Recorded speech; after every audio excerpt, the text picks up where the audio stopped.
This is the Outwith podcast, and I'm Hala Mohideen, and I'm delighted to announce that this next series of episodes of the podcast are being produced in cooperation with The Ferret.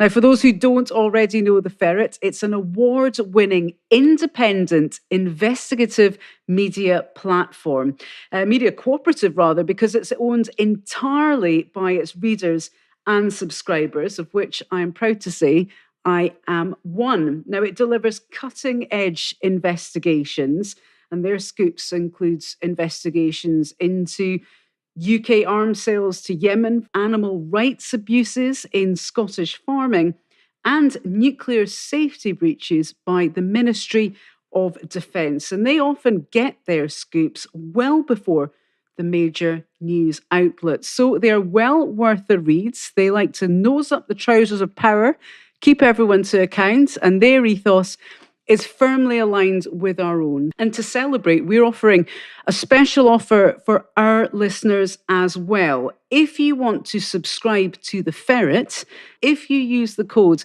Outwith19 when you sign up for a monthly subscription, you'll get the first 3 months free. If you sign up for an annual subscription using the code Outwith19, you will get £9 off your subscription. It works out to around a third off. So it's a very, very good deal. So to take advantage of this offer and to keep ahead of the game, to find out more about the investigations both at home and abroad, head to theferret.scot, hit subscribe and use the code Outwith19 to take advantage of that discount.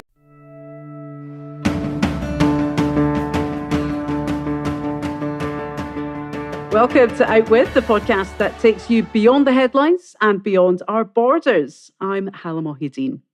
Now, France and Italy are two of Europe's oldest and grandest nations. Both are the ultimate high point in terms of arts, culture, and gastronomy. And of course, both are founding members of the European Union. However, relations between these two countries have dipped to a staggering new low. For months now, undiplomatic barbs have been thrown between the two countries, with the Italian Deputy Prime Minister accusing France of continuing to colonize Africa, while Paris has responded that it has no intention of getting into a stupidity contest with their Italian neighbours. Now, to make matters worse, France has now recalled its ambassador to Italy, saying the situation between the two was unprecedented. And for those not versed in diplomatic speak, recalling your ambassador is the penultimate step taken before breaking off all diplomatic contact with another country. So what on earth is going on? And why haven't we heard anything about this? Well, to find out, I'm joined from Paris by the multimedia journalist and producer, Michele Barbero. Michele, welcome to Outwith. Hi, Ada. Thank you for having me. Now, Michele, you're an Italian citizen yourself. You live and work in France. So do you feel slightly torn by this crisis? Where do your loyalties lie? I mean, I do find myself in a difficult position in the sense that I'm an Italian in Paris, so of course I'm exposed mainly to the French point of view.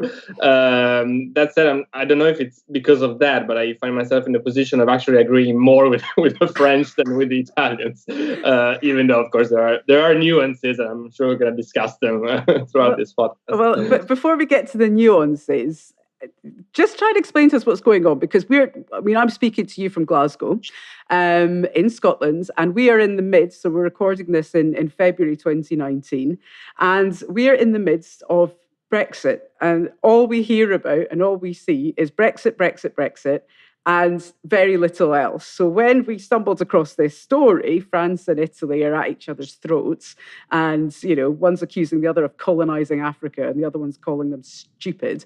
It's that was a bit of a surprise. So can you just break it down for us? When did this start, and what's behind it? It sounds mental. Well, in a way, it is. Even though it doesn't come as a surprise, what's happening right now, in the sense that since last year, since the new government in Italy took over, the relations between the two governments have been quite bad. There's been constant bickering on several issues, mainly the migrant issue, which is, of course, key mainly to Salvini, the League, one of the two main partners in government in Italy, but not just about that. It's true that there's been an escalation in the last month or so. Essentially, I think due to the looming European elections, which kind of have made the debate more heated. What happened recently, of course, is that Di Maio started. Di Maio, of course, the deputy PM in Italy, one of the key figures of this government, and a five-star movement member, attacked France. First of all, as you pointed out, accusing France of neocolonialism, especially over this sort of currency that's being used in several African countries in the equatorial area of Africa, which is, I don't know the details, of course, I'm no economist, but it is in a way guaranteed by the French government, the French state. And so, of course, they Di Maio accused France of neocolonialism, and that this is key, linking this to the migration crisis, saying essentially we are facing this migrant crisis. People from Africa are coming to Europe because countries like France keep exploiting Africa. On top of that, you have the Yellow Vest crisis. Di Maio, especially the five-star movement, and Di Maio have expressed, they support to the Yellow Vests for almost since the beginning of the movement, and there were issues with the French government over this as early as January for sure. One thing that's not being reported much is that even before the latest crisis with the ambassador and so on, the Di Maio offered the Yellow Vests basically the online platform that the five-star movement uses in order to coordinate and make decisions with the members, which is crazy. I mean, if we just take a step back from this, so the Yellow Vest movement, for people who we might not be aware, this is this sort of organic protest movement that started in France with people started, I think with protesting fuel prices, and so they were wearing those sort of yellow high-vis jackets. Started off as a protest against that, yes. So if you just take a step back, it looks like, so Di Maio is the Deputy Prime Minister of Italy, yeah? Deputy Prime Minister of Italy is offering support to a protest group in a separate country. If I'm just trying to think of an example of an equivalent here in the UK, that would be like, I don't know, Emmanuel Macron's sort of deputy, whoever that may be, sort of coming across and saying, so I don't know, well, maybe not Tommy Robinson supporters, but, sort of to pro-Brexit groups saying, hey, let's give you a hand here. And I mean, I can imagine the French would be pretty peeved at that. Yeah, and not just that. I mean, bear in mind that, for example, these comments about the online platform came basically within 24 hours of one of the rallies of the Yellow Vests, who have been rallying every Saturday, which was, with many respects, a violent rally. I mean, I'm not saying by any means that all Yellow Vests are violent. The majority are peaceful demonstrators, but there are regular clashes. I think right before Di Maio made this statement, there was basically literally an attack on one of the ministries in Paris during these rallies by the Yellow Vests. So this was considered particularly appalling on the French side. And then, of course, you have something even more incredible in a way, which is Di Maio deciding to meet with Yellow Vests representatives basically in Paris, in the outskirts of the French capital, without telling anyone in the French government, or let alone meeting with them. Which you don't do. You don't do that, do you? You just don't do that, exactly. I mean, I have to say that the French reaction among the French people I hang out with was just, we just can't believe this happened. And I couldn't blame them, I have to say, in the sense that, and this is, I guess, a mix of, I'm sure we're going to discuss the reasons behind this, but it's essentially a mix of being clumsiness due to the fact that let's bear in mind that this guy Di Maio is, I think, 32 or 33. I mean, he's very young and inexperienced. He's not necessarily a very knowledgeable when it comes to diplomacy and practices at the top level. That said, it doesn't take a genius to know that a move like that would have, angered the French government. So there's that, but there's also a very calculated move, in order to the idea of expressing support of the Yellow Vests and essentially putting up a fight against France ahead of the European elections. So we have this chap Di Maio, who I have to confess I wasn't too clued up on who he is.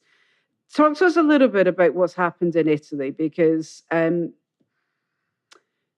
for people who don't know who the Five Star Movement are, the government that you have in Italy is something of it's an unusual one, to say the least. I mean, I know Italian politics is unusual at the best of times. I say this as I'm married to an Italian man. And whenever you bring up politics in the house, he looks for something to throw at a wall. But this is quite an unusual government that you guys have now. Talk to us a little bit about who the key players are and where, who is Di Maio, what is the Five Star Movement, and who have they gone into power with?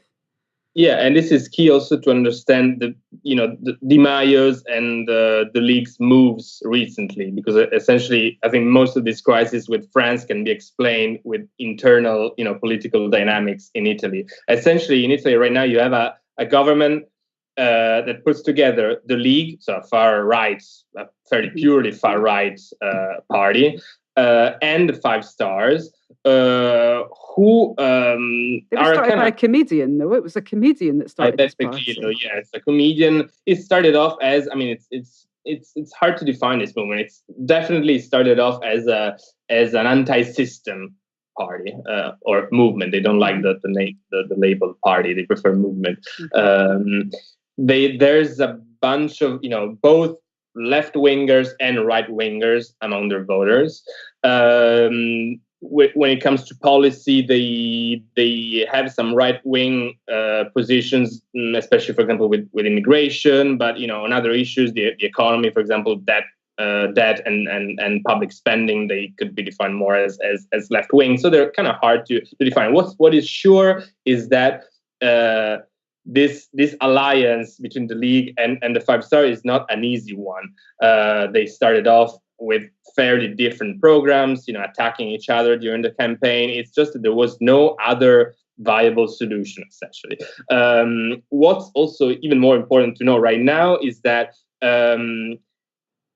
Salvini, the head of the League, and the other deputy prime minister alongside Di Maio, is one of the most popular political figures in Italy right now. He's very good at communicating his moves. He's very good at communications in general. His support is soaring, whereas the Five Star Movement support is by and large going down, according to polls. And we also, by the way, not just polls, we had a couple of regional elections in which the Five Star Movement tanked, whereas the League did very well. So essentially, the Five Star Movement finds itself in a tough spot. They don't want to give up government now, because they know that if we voted now, they would take much fewer votes than last year. But they find themselves in a situation where Salvini is literally eating up their support with many respects. And so I think this whole crisis with France, the tones that are being used, let's bear in mind, mainly by the Five Star, not particularly by Salvini or the League, mainly by the Five Star against France, are also an attempt to essentially make the headlines again, to present themselves as a relevant movement which is fighting a key battle at European level, of course, with the European elections in mind. So this is by and large the situation right now. Because you mentioned Salvini, and we've all heard of Salvini, because as the head of it used to be Lega Nord, and now it's the League, the Lega or whatever. Yeah. This guy, is making the headlines here, for his extremely harsh rhetoric. I think he was the chap who, I mean, I struggle to name the president of Italy, but I know Matteo Salvini. He's the one who was, we're going to close the borders. We're not going to let these migrant ships dock. There was a whole, and it was very, very hardline rhetoric. So, I mean, do you think that the five-star movement, who I'd always, I think our impression here in the UK is we think of them as the far left kind of, they're both anti-establishment parties from what, from my outsider reading of this, both populist, five-star movement, definitely anti-establishment, but you tend to think of them as more kind of veering towards the left wing. Do you think that it is a case that, Salvini is getting the headlines and they're feeling squeezed out of a national conversation, so they're having to up the party pranks to kind of get a bit more spotlight? Yeah. I mean, absolutely. Even though I know this is the view of the five-star abroad, but I would not say that they are far left at all. I mean, let's bear in mind that in Europe right now they are in the same group as Nigel Farage.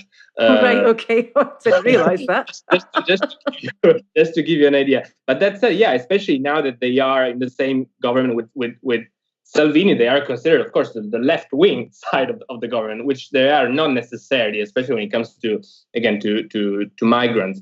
But I mean, the fact that you guys heard of Salvini and not of Di Maio tells the whole story, I think. So let's bear in mind that when the elections took place last year, I think, I don't recall the percentages exactly, but I mean, the five-star movement got something like twice as many votes as the League.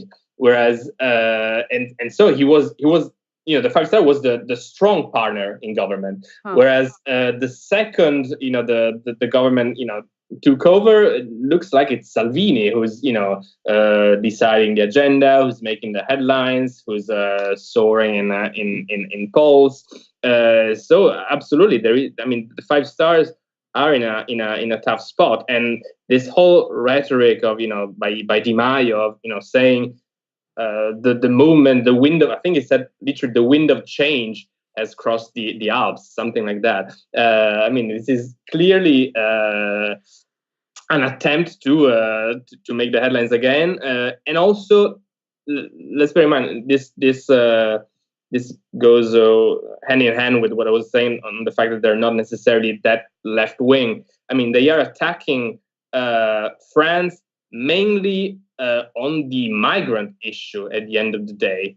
I mean, the yellow vests is a slightly different story, but I mean, the whole colonization issue is all related to the migrant crisis, and the five stars are attacking France essentially from a right-wing perspective, in the sense that their assumption is there is a big migrant crisis right now, and Europe have to deal with it as much as we do, which is by itself, in a way, a right-wing point of view, in the sense that not everybody agrees in Italy on the fact that there is a big, incoming flow of migrants right now, that this is a national crisis. But there has been, and to a certain extent, I mean, I've been covering this migrant crisis, inverted commas, for, a long time. I mean, so long that we've worked together on it back in the day when we worked together.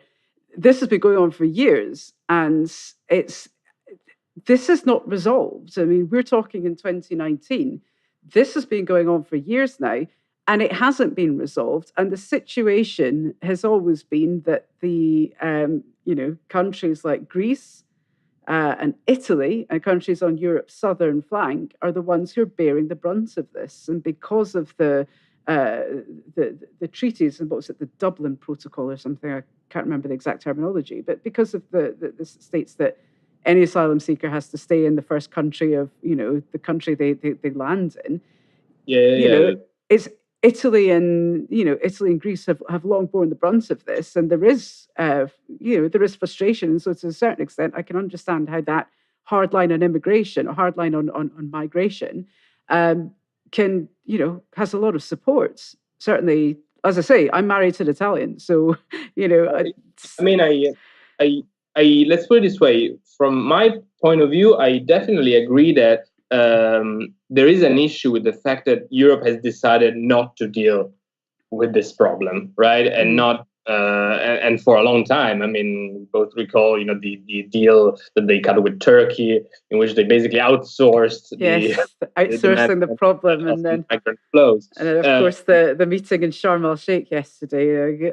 Another one where we're outsourcing it to Africa now. It's exactly. So there is an issue there, and there is an issue of hypocrisy as well, in the sense that, again, France attacks Italy for its xenophobia and so on, but at the same time, in concrete terms, France keeps its ports shut right now. They're taking in virtually zero migrants.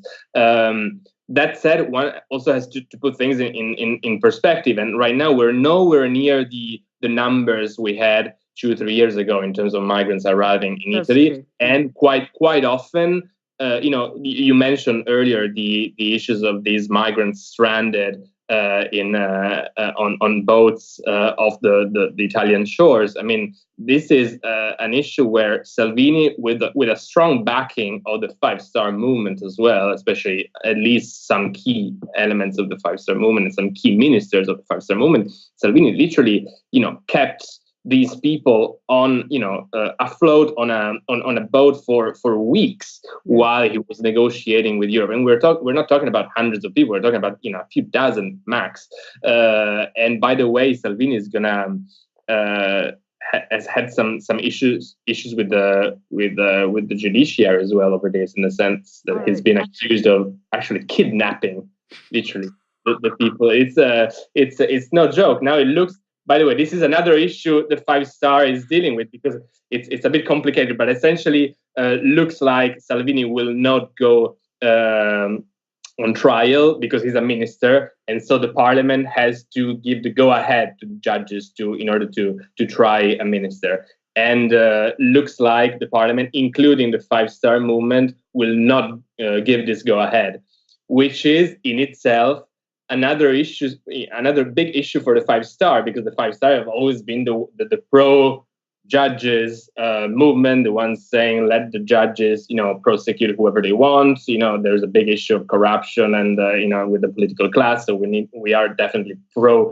judiciary system. And so many of the Five-Star supporters right now are saying you're kind of betraying one of the original ideals and values on which you were built. And this is another big problem the Five-Star has to deal with, which is directly related to the alliance with Matteo Salvini once again. Crikey. I need to pay more attention to Italian politics. This is like the ultimate soap opera. I love it. It's absolutely fantastic. Yeah, I mean, it is. I understand why my husband throws things at the wall now, which is, we're getting there. We always think we've got the rough end of the stick here with our politicians and Brexit, but it's good to hear it's chaotic everywhere else as well. No, but it's interesting though, because you have these populist forces who are now in government, and the establishment, as it were, has clearly lost the last set of elections, and it sounds like there's a bit of electioneering and posturing going on.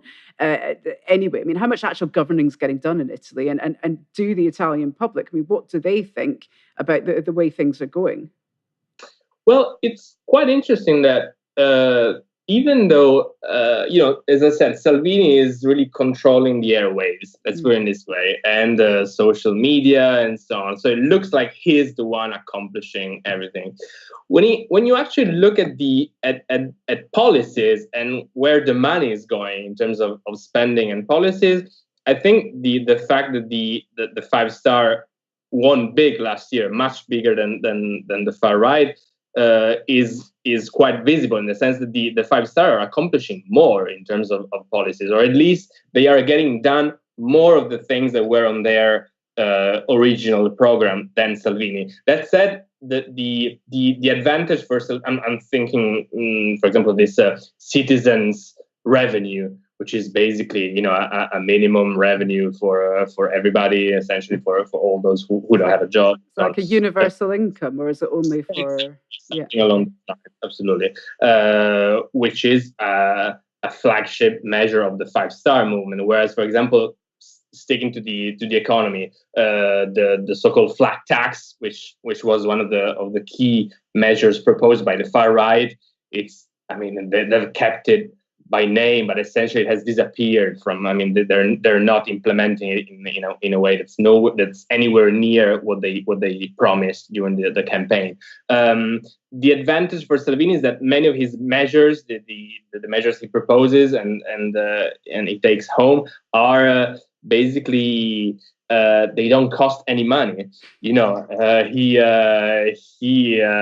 came up with this idea of a security decree, which is essentially a crackdown on immigration, but it's basically a series of measures that don't cost anything, and so he can easily get done some of the things that he promised, and presenting himself as the big implementer, the guy who keeps his promises. But when you actually look at the tough choices, when you actually have to decide where to put the very little money that the Italian state has, I think the Five Stars so far has accomplished more than Salvini.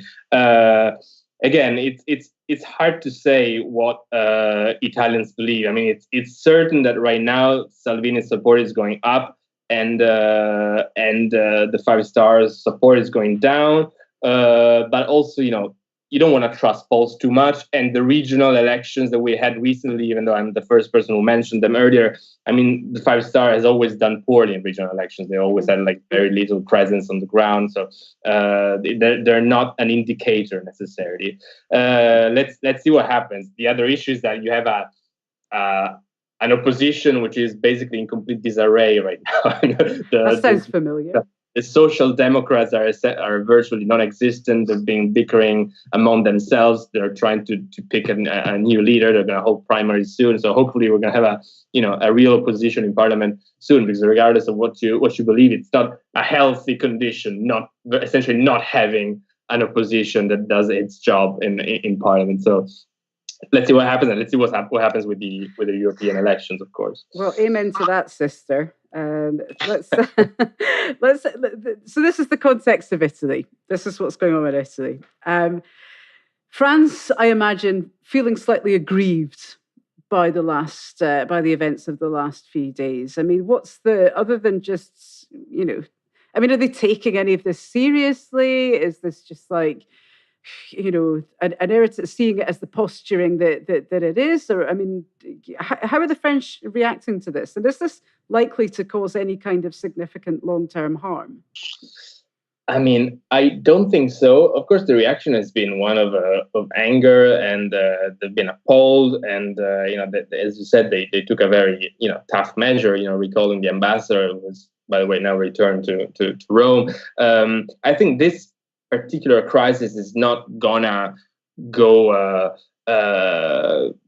far, in the sense that again, the Italian president has weighed in now, and he's gonna meet with Macron. That said, I don't think the relations between Italy and France are going to improve anytime soon. Honestly, how can I put it? There was, even though they will always find a way to essentially not make things too serious. There was a great column in a French magazine recently that said, the French and the Italians, they never really liked each other. They always bicker, but at the end of the day, they are. I think that the expression they used was that they are doomed to agree, or at least to find an agreement, because at the end of the day, the ties are so strong. The commercial, cultural ties as well. I mean, the French like to say that they are very different from Italians, but actually they're not. I mean, I think honestly, after living a few years here, I can tell you that the attitudes, the stuff that's being debated publicly, so what's making the headlines, the reforms that are being discussed, the problems are roughly the same on both sides of the border. That said, this is true. This is a moment where, in terms of governments, the French and the Italian governments could not be further away from one another. So just tell us about that. So in Italy, we have, it looks like a populist government that's tearing itself apart, an uneasy alliance, if you like, but certainly on the more populist end of the spectrum. Emmanuel Macron, the current French president, he didn't come from an established party either. Could you argue that he's a populist in some regard?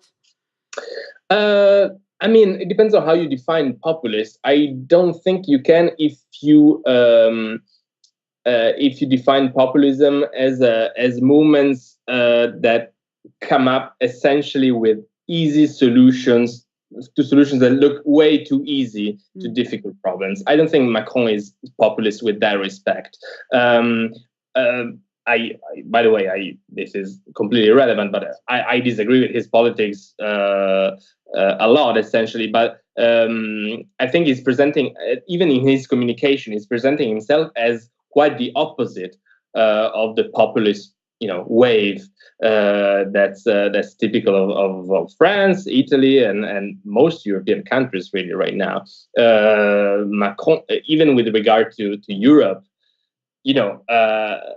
now it's kind of fashionable to say that Europe needs to be reformed, but behind these statements, I mean, you have openly Eurosceptic movements and parties, including both ruling parties in Italy, so the Five Star and League, and on the other side, and on the opposite side of the spectrum, you've got, among other people, you've got Macron, who's being, reinforcing and strengthening the ties with Germany, for example, and who's basically proposing, a reform of Europe with some respects, but there's much more continuity between him and the people in power in Brussels right now than there is between those people and the Italian government, for example. That's for sure. So it almost looks like, perhaps the sort of tension between France and Italy, and maybe, perhaps I'm just paraphrasing here, going off on one, but you have a very much a pro-European administration in France and a Eurosceptic administration in Italy. Is this perhaps, painting a picture of the wider tensions throughout Europe within this European project? I mean, you mentioned that there were these, European elections coming up. The UK obviously won't be part of those, but I mean, these elections are going to be quite significant because there's long been that tension within Europe about the Eurosceptic forces now seem to be gathering in a bit of strength, and it certainly looks like it's going to be one to watch. Yeah, I mean, I really think this is a moment when these tensions you're talking about will come to a head, and we maybe didn't talk about this enough so far. I mean, this path between Italy and France, and these moves from the Italian government and the Five Star movement, I mean, they are clearly done in the light of the looming European elections, and in which, by the way, both the Five Star movement and the League are trying to kind of form alliances with similar movements and parties all over Europe, including the Yellow Vests. I mean, one of the official reasons, actually the official reason why Di Maio decided to meet with the Yellow Vests was essentially to hammer out a deal, or at least to start working on a possible deal to have an alliance following the European elections. But the Yellow Vests aren't a political party. I don't get that. Are they a Eurosceptic party now?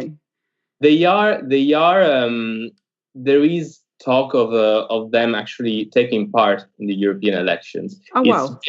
Yeah, absolutely. It's very unclear how. I mean, they formed already a list for the European elections, which very much fell apart already. But it's pretty sure that they are going to take part in the elections in some way. It's unclear how. They even themselves, they don't know how yet. But I mean, it's as I said, the Five Star are in the same group as Farage right now in the European Parliament, but it's not. I don't want to paint them as far right either. This was not an easy choice for them. I mean, the left wing of the movement never really agreed with this decision to enter to become part of this group with which includes Le Pen and so on. So it's pretty clear that Di Maio is looking for a plan B, essentially, or at least a different scenario following the elections, and different and new alliances following the elections, which potentially could include the Yellow Vests. Absolutely. So this Euroscepticism that we're seeing within the five-star movement and the League, I mean, are they in favour of Italy leaving the European Union? I mean, is this something is that where their Euroscepticism wants to take them? Are they wanting to pull Italy out of the European projects? So they say this is not the case. There has always been some level of ambiguity over this in these parties, and especially when they were basically in negotiations to form a government. For example, there was a big problem when essentially they picked as economy minister a guy who had literally come up with the so-called Plan B to leave the Eurozone. Essentially, he literally wrote a document in which he said, if we ever had to leave the Euro, we would have to do this and this and this. And in particular, he said would have to do this overnight without warning anybody, because otherwise the markets would destroy us. So the fact that they picked this guy for economy minister, sure.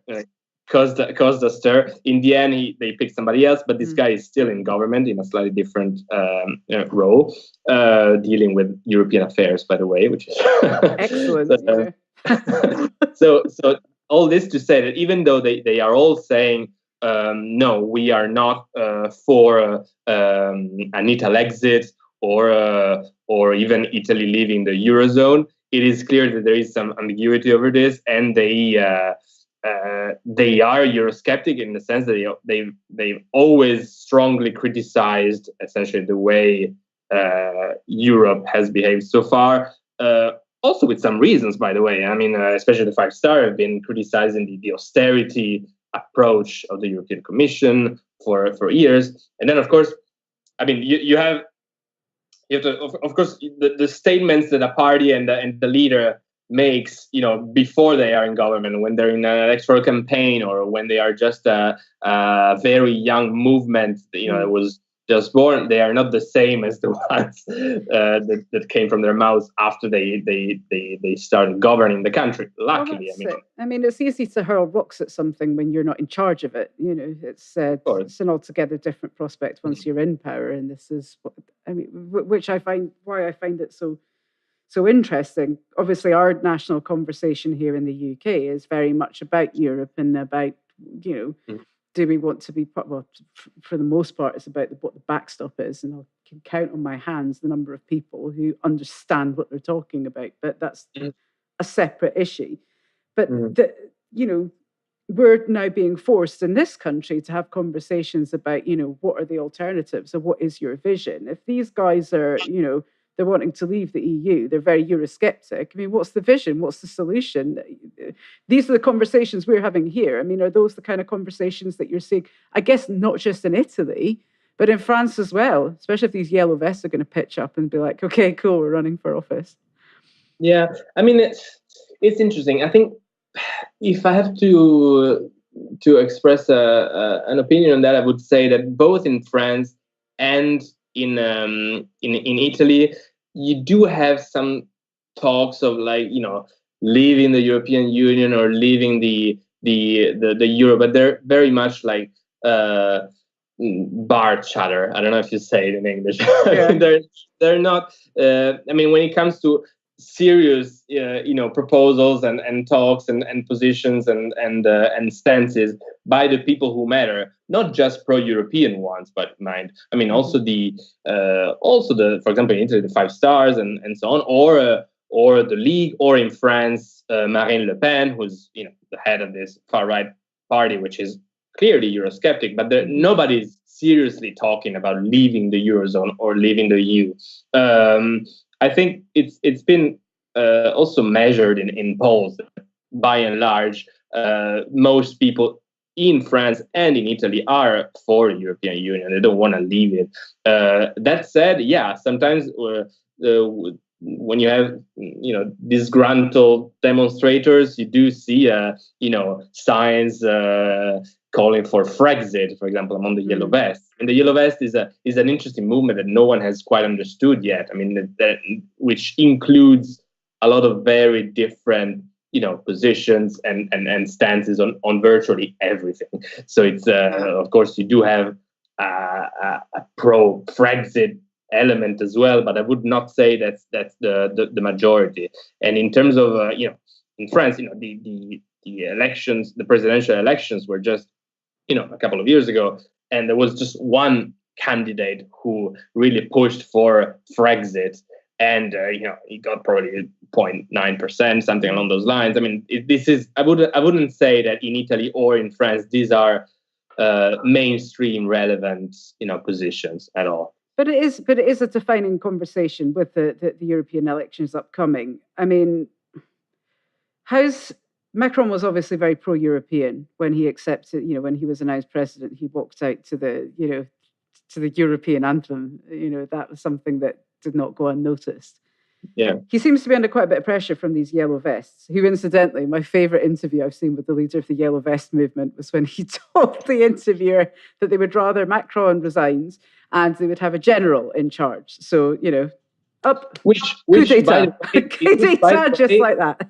By the way, this is the guy, if I understand who you're talking about, whom Di Maio met with in Paris, which is, I mean, causing very angered reactions from the yellow vests themselves. So many of them said, this guy is not representing us. I mean, we want a military coup. Calling for a military coup on primetime radio, not really the kinds of thing you expect to see in Europe 2019. Anyway, but to come back to that point, we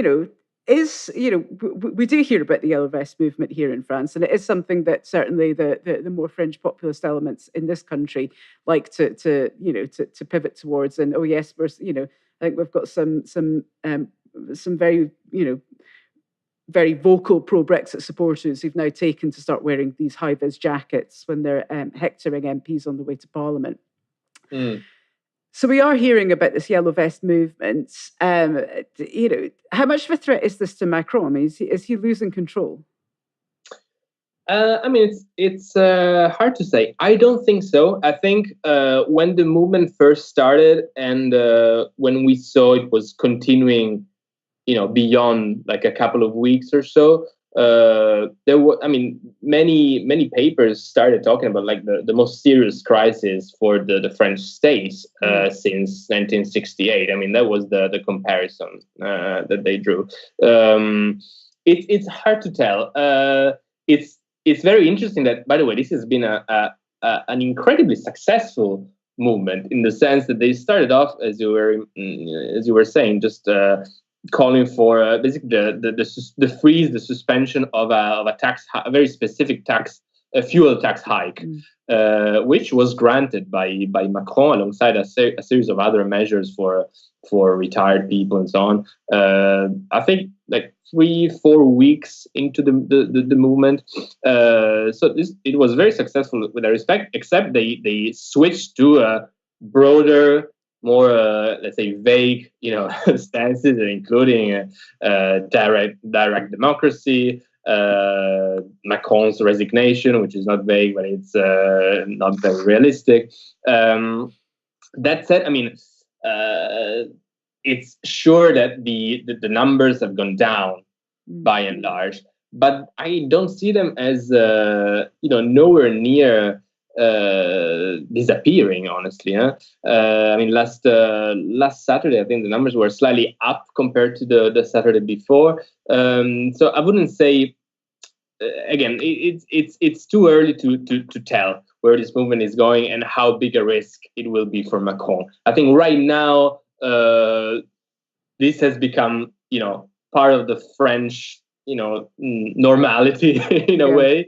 And it's also interesting. It's you also have to factor in a certain like yellow vest fatigue among the French public. I think something like 10 days ago or so, there was a poll, which was the first poll according to which the French said, even though they still agreed with the yellow vests in general, the majority of the French, for the first time, they said, we also hope though that the movement is gonna be over soon.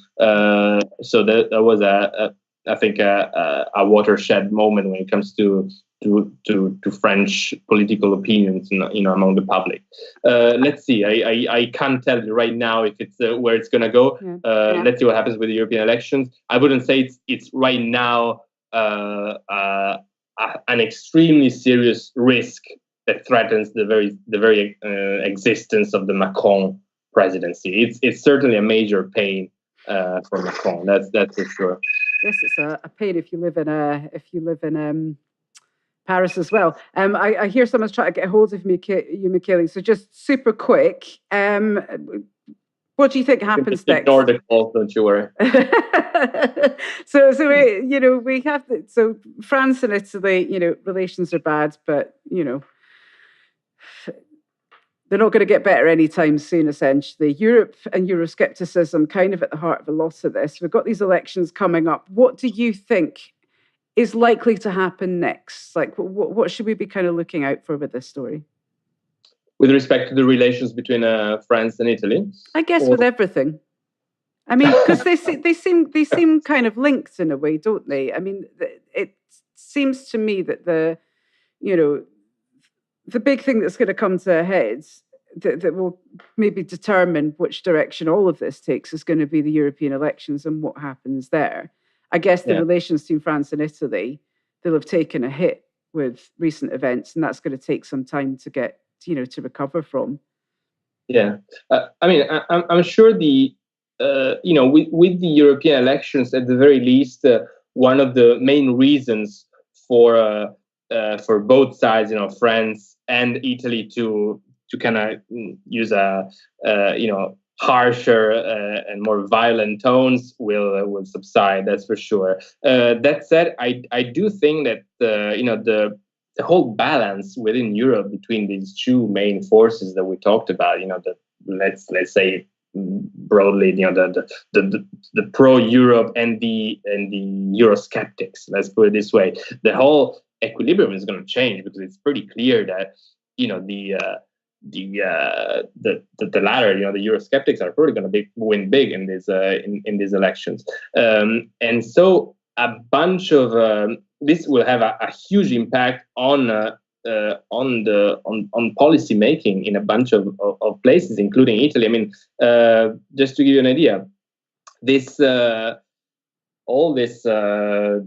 spat with France comes right after a big, a very tough negotiation that the Italian government had with Brussels over budget rules, essentially, over how much spending Italy could do. There are some very strict rules on deficit and debt ceilings and so on.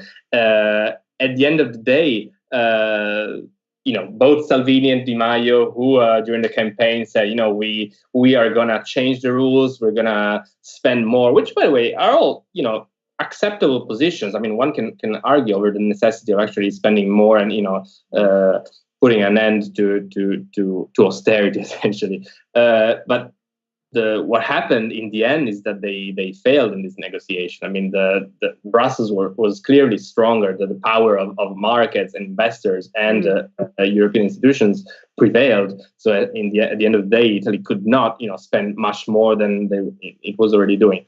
All this can potentially change. I mean, all these rules can potentially change if you have a completely different kind of majority in parliament.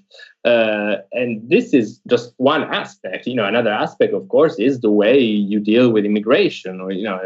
Of course, Europe can be, I think, from my point of view, rightfully accused of having ignored the crisis and sidelined the migration crisis. But I mean, at least you cannot argue that the people in power in Brussels right now are openly xenophobic and so on. Whereas, some of the parties who are, on track to win big in May are exactly that, openly xenophobic.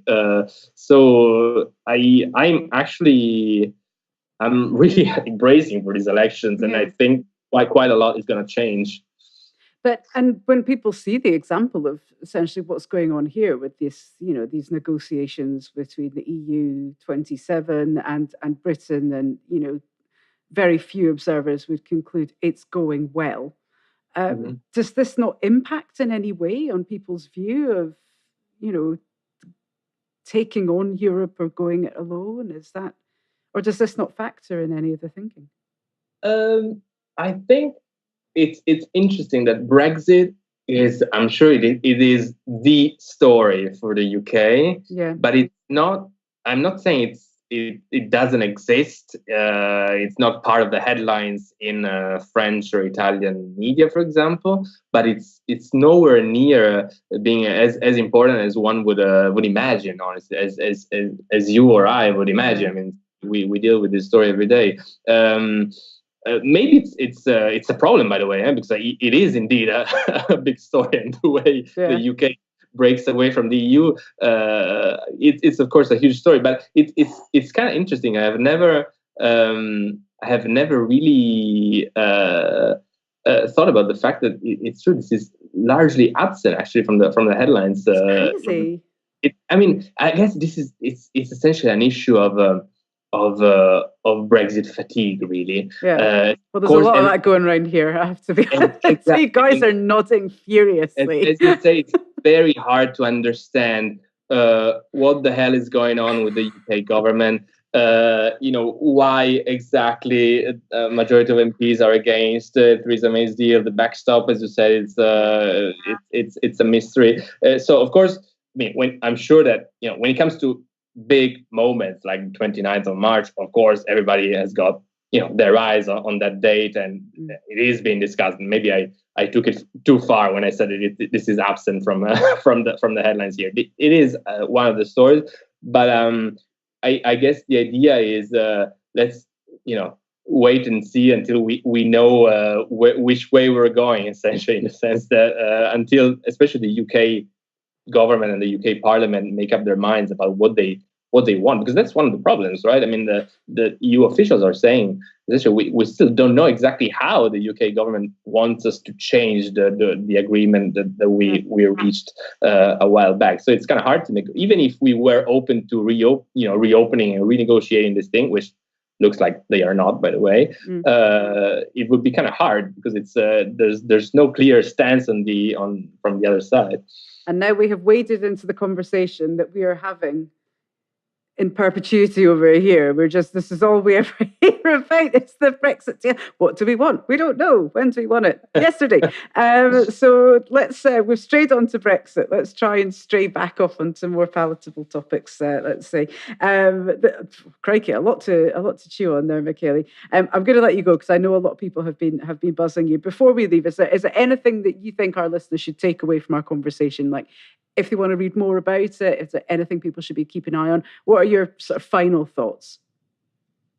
My final thoughts are that in terms of things to how to inform yourself, you mean? How to what do you think of if people want to keep finding out more about this, is there anything that we should take away? Is there anything that's super important, an underlying theme or something that you think people should take away from our chat? I think the underlying theme should be that this is mainly about Italian politics, essentially, and French politics as well, in the sense that the again, I'm going to repeat myself, but the European elections are going to change a lot with this respect as well. By the way, we haven't mentioned that Macron and his government have had some pretty harsh and violent, words against Italy as well. I think Macron at some point said something like, I am a friend of the Italian people,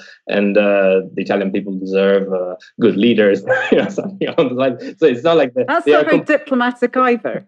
They're not completely They're not completely innocent on the other side of the Alps as well, which is the side where I find myself in, by the way, right now. That said, I do think this is mainly about Italian politics right now, and the equilibrium between the 5-star and Salvini. A lot of this, I think, is going to change after the elections. A lot of this would change. I think if for internal reasons, the 5-star movement found itself in a better position compared to Salvini, which, in an era of, very fluid politics can easily happen, right?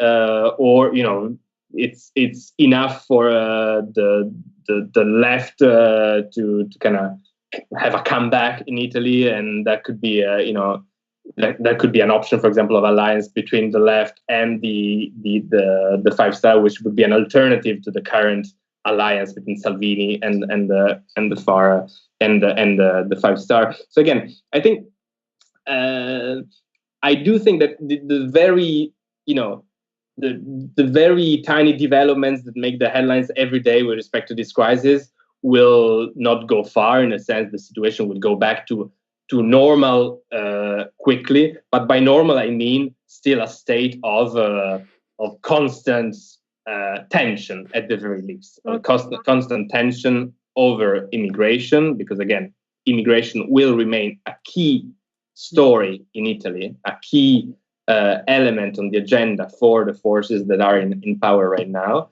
and spending as well, because these are the two big issues that are being discussed in Italy: immigration, and where do we find the money for universal revenue and the spending measures that we have in mind. And on both things, essentially the Italian government and the French government find themselves on opposite sides. So the underlying tensions between the two countries, or rather the two governments right now, will remain, I think. Well, I think constant tension is the new normal pretty much everywhere, it has to be said. So there's a nice optimistic note to end on. Thank you very much, Michele. It has been awesome chatting with you today. If you want to hear more from Michele, he is, of course, on Twitter at Michele Barbero. I hope I'm pronouncing that correctly, Michele. He tweets in English, French, and Italian. We will, of course, send that out on our feeds. And, of course, if you want to keep your focus on the sort of in-depth stories that don't often feature in the traditional media, do check out our sponsors, the Ferret. This award-winning investigative platform is fiercely independent, and as a cooperative, it's owned by its readers and subscribers. Now, I am one. If you want to be one too, we have got a special offer for you. If you head to the website, theferret.scot, sign up using the code OUTWITH19, that's OUTWITH19, you can get £9 off an annual subscription. That's about a third off, which is a pretty good deal, actually. Or you can get your first 3 months free if you're signing up on a monthly subscription. So just head to the website, theferret.scot, to take advantage of this offer. And do remember to use the code OUTWITH19. And that's about, crikey, we've been here for almost an hour. Thank you so much, Michele. It's been great chatting to you from France. Thank you, Hala. Great talking to you. And thank you, everyone, for listening. Remember to hit subscribe. And our next episode will be dropping in your podcast app very, very soon. All the best, and bye for now.